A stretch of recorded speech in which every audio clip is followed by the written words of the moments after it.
Good morning, true crime friends. How y'all doing?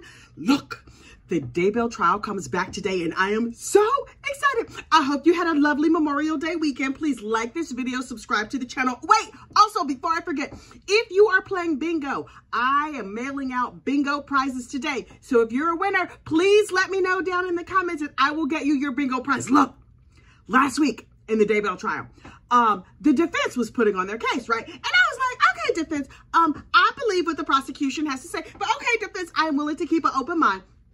Please come and tell me what you're going to have to tell me. And so then they put that line behind Emma Daybell on the stand.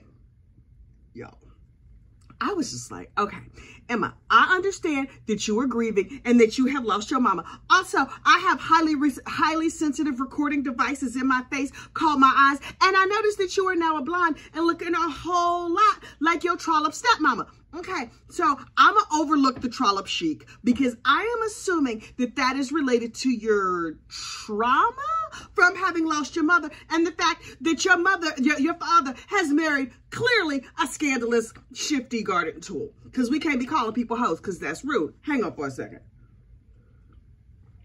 Okay, so you're blind now. You're blind. Wow. Okay, you sitting here up on the stand.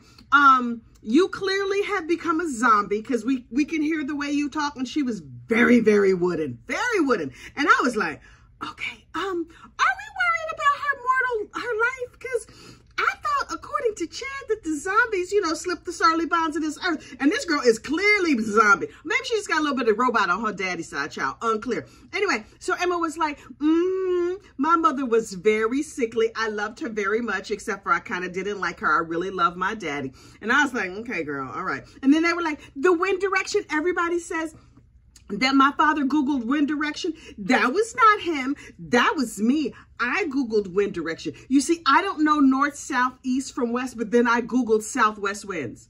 Okay, ma'am. Okay. And then she said, look, her other lies. She was like, the funeral home limited what day we could have the funeral. That's why we had the funeral so fast.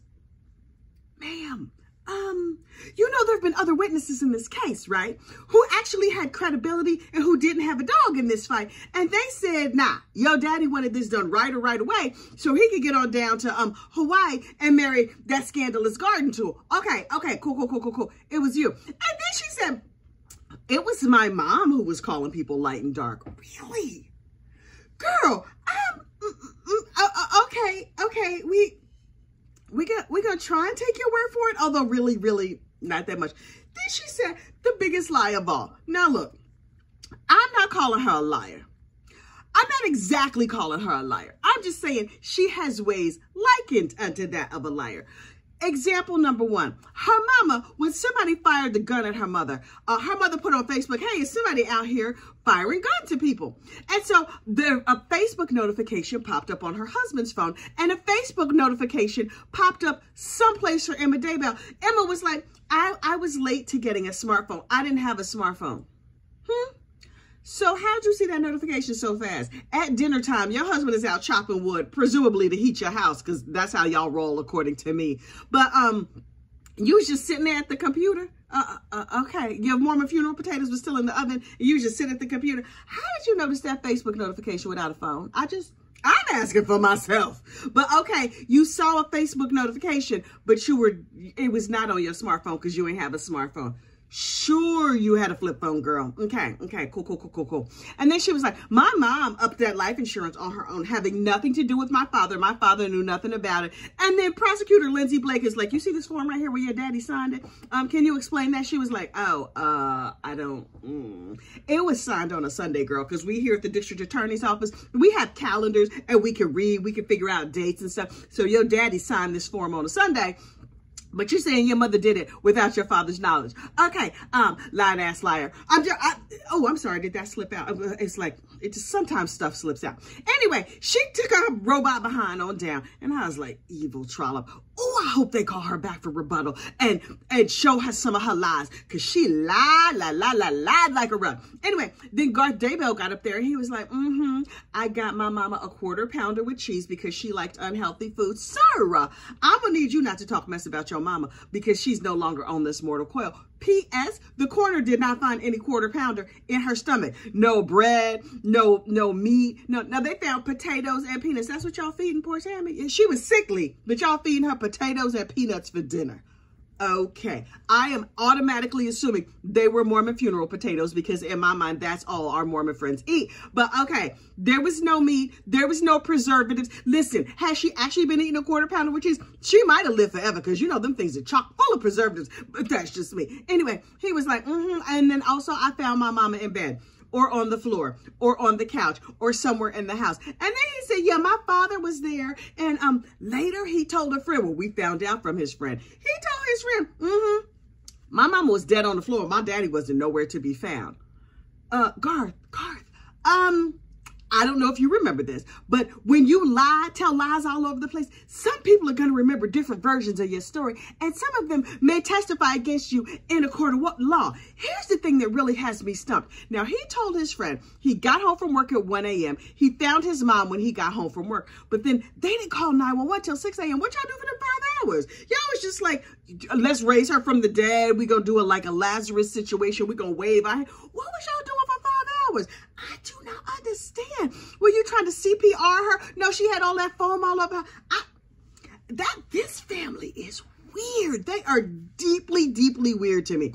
Here's the other little thing that I have questions about. The ceilings. Can I know Mo friends? Please get in the comments and explain to me what happened. I mean, you can be a current Mo, but like the ex-Mos and the no-Mos, child, they got all that good. They will spill all the secrets and all the tea for our LDS friends. So I'm just like, okay. So Chad and Tammy were sealed in the temple for time and all eternity. Okay, cool. But then that means even after they die, they're still going to be together. Although something tells me they not going to the same neighborhood. Tammy, I don't know where Tammy going. Everybody said she was light and she was a lovely lady, whatever. So I assume she's going to the Endless Heaven buffet. Chad, no buffet for him. No buffet for him. Okay, cool. So if they are not together, but if you're sealed to your children, so that means when Emma and Garth slip the surly bonds of this earth, they got to face their mama over at the buffet. Mama gonna be licking her fingers, eating herself another Big Mac, a quarter pounder, a slice of key lime pie. Personally, I love key lime pie. I just assume Tammy does too. Anyway, she gonna be like, give me some more of that mac and cheese and some key lime pie. Emma girl, sit down. Me and you need to have a little chitty chat. What's she gonna say to her mama when she see her mama on the other side of glory? Mom, look, let me first of all, let me explain the blonde hair. See what happened was, I wish my child would come to me dressed like your father's. Ain't no way in the world. It's no story she can tell me. Look, I would be windmilling on her over there at the Endless Heaven. Can you have a fist fight in heaven? Something tells me that the angels and stuff probably gonna break it up. But me, I would be heated. Hang on for a second. I gotta talk my throat dry. Hang on. Oh wait, Gossip Rumor and Innuendo merch is available in the merch store. Child, check the description of this video. Anyway, so I'm just like, Garth and Emma, y'all gonna have some splaining to do because your mama has salts, she has feelings. Something tells me she's gonna have some strong opinions about the performance that you have given in this courtroom here today. Now listen, since you're still on this side of glory, you have time to like work it out and make it all better or whatever, but mama's over there in heaven doing push-ups and waiting for y'all because she got some smacking up to do, because if that was my child, the smacking up would probably never. I wish you would. Ooh! Although we here at Gossip Rumor and Innuendo do not advocate for violence on this side of glory or on the other side. I can't tell you what to do, but I'm just saying what I would do. Here's the other thing. Emma is a teacher, right? She's a 3rd grade teacher. Her husband, Joe, also a teacher. Will you get that little letter in the mail over the summer? Welcome to the 3rd grade. Little Johnny will be assigned to Mrs. Murray's class. What? His teacher is who? This is a question I have. Do you leave your child in the class so that you can have a little chat with Miss Emma on back to school night or at the parent-teacher conference or whatever? Or do you take them out because you don't want them influenced by the evil? Yes, I'm sure she could teach some social studies and some science and how to add, subtract, whatever they teach you in the third grade. Child, been a long time, I don't remember. But I'm sure she's fine with all that. But she's just like, okay, math, if you have 5 siblings and your father unfortunately unalives 2, how many siblings do you have left? Like, what kind of lessons is she over there teaching? And then at the parent-teacher conference, you'll be like, yeah. Okay, Johnny's reading score. Okay, that's cool. Listen, can we talk about the way you talked about your mama when you was on the stand? I have questions. I have so many questions. Also, why your hair still blonde? You just gonna rock this trollop chic from now till forever, ever? Okay. And that Joe Murray, he is a kindergarten teacher? Nope. He could not teach my child nothing. A, B, C, my ass.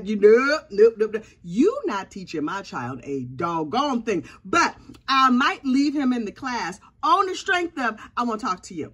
I want to talk to you face to face, privately in this room with the door closed about the way you have disrespected your mother-in-law. This is what I need to understand. If Emma and Joe are sealed together and Emma is sealed to her mama, does Joe, when he gets to the Endless Heaven buffet, will he be seated at the table? Is he going to have to answer to Tammy as well? Some tell me them two not getting past the pearly gates. Now, I know they believe that Lori's going to be up there directing things. Lori's going to be like, you get in, you don't get in. What about the people who got there before you, Lori? First of all, I don't think Lori going to heaven. That's just me. Listen, I'm clearly not in charge of these things, but I'm just like, So, to review, you could not be my son's teacher. I would smack you up at the Endless Heaven buffet. Pies in the face, sheep hands over your head. Child, it would be ugly.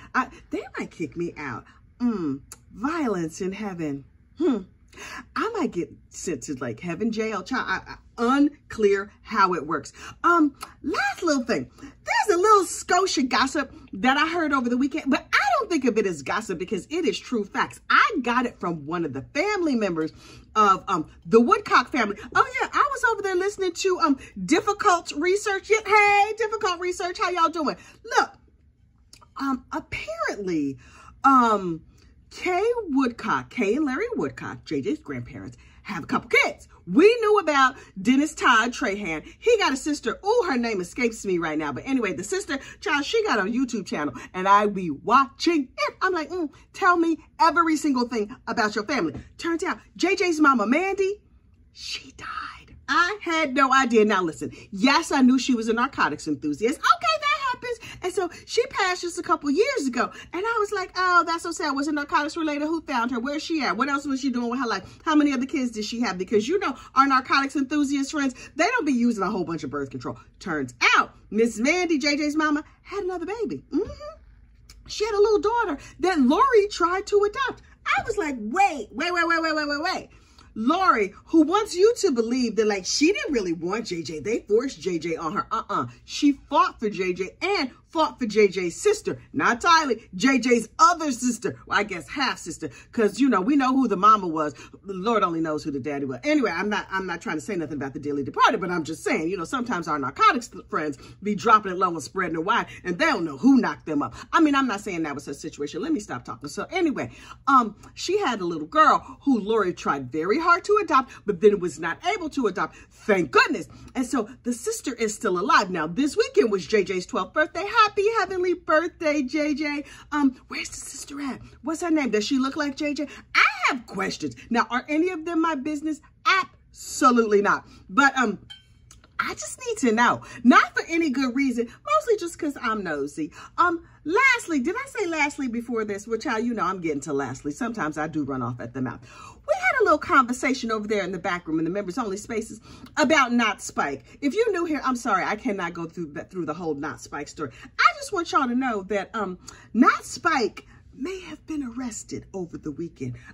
Somebody in the neighborhood called the police because Not Spike was roaming around out here in the street, and I saw the popo come and pick him up. Now, I have not seen Not Spike since then, so I'm going to have to check all like the local animal shelters or whatever and see, did Not Spike get arrested? Is he turned into the pound? Is his family going to keep him inside from now on to keep him from roaming the streets? But I'm going to keep an eye out. If you live in North Jersey and you see a cute little Yorkie roaming around, just yell, hey, Spike. His real name is not Spike, so that's why I named him Spike. I forget his real given. His government name, child, the family named him something, but I named him Spike. And my husband was like, his name is not Spike. So I was like, fine. So we call him Not Spike. I don't know what happened to Not Spike. So I'm going to check my local animal shelter. But if you see a random Yorkie roaming around, let me know. Because it occurred to me, I was going to adopt, kidnap, find, rescue him. And my vet pointed out to me that that's illegal if you rescue a dog that's not really in danger. And so I was like, oh, child, you know, I'm not built for jail. Child, I can't go to jail. I cannot. The low thread count, the terrible food, no. The lack of YouTube access. I mean, obviously they have YouTube access because I be seeing videos from inside the jail. But oh no, I can't do it. I can't. My back is bad. Would they treat my hot flashes, child? No, I could not go to jail. So anyway, if y'all see Not Spike, just let me know. Give me a wink or something, you know, wink 'em, blink 'em, nod, something. Let me know. All right. In the meantime, we're gonna sit in court today, and I will be back tomorrow morning to tell you every single thing that happens in court. I will see you then. Bye.